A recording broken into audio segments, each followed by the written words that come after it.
Yeah, with 4-1 meteorologist Daniel McFarland. And Daniel, I heard her say it, Mars. We're thinking Mars, people on Mars. I'm always into that. I know. I feel like they've been saying it forever, though, haven't they? I'm sorry. The moon. Hey, the moon's super cool. Those astronauts are amazing. But I'm about Mars, bro. Let's talk about Mars. I know, but even in our lifetime, we haven't seen people on the moon, so it'll still be interesting what happens, right? Oh, absolutely, absolutely. I'll be watching. Oh yeah.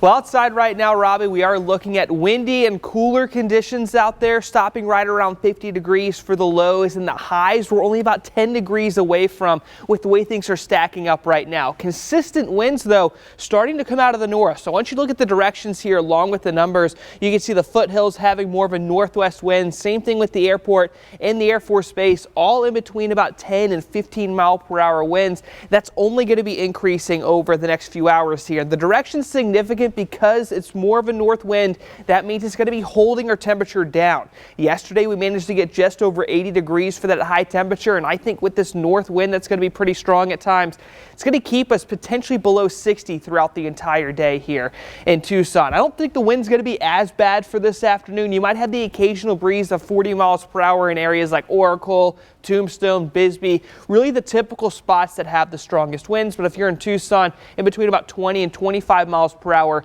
is what you're expecting when it comes to the winds out there. Now, something we're already seeing today is just a little bit of dust out there. We did see another dust storm warning once again in between Wilcox and, of course, the border of New Mexico. I don't think that's going to happen again today, but as far as dust getting kicked up into the air, if you go outside, you're already seeing that across some spots of Tucson.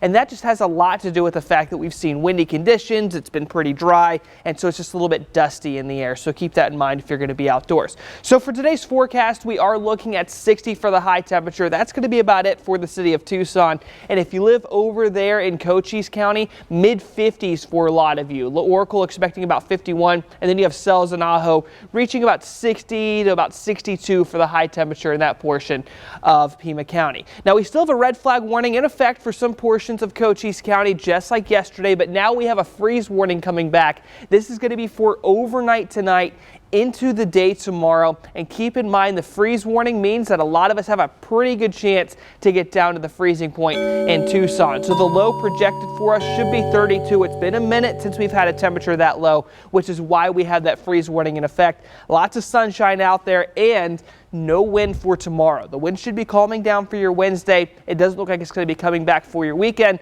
but something that will be returning is much warmer temperatures. Potentially by Easter Sunday, we can be right back at 90 degrees for the high out there. Monday potentially as high as 94. That was weather. Let's go ahead and check out traffic before you get outside today. And things are still looking pretty good out there on the roadways. No reports of any kind of major slowdowns across the city of Tucson. If we look up towards the north, you're not really looking at too many issues along I-10, but of course this time of day is when you look at Oracle Road and see all that construction going on in between River and Orange Grove.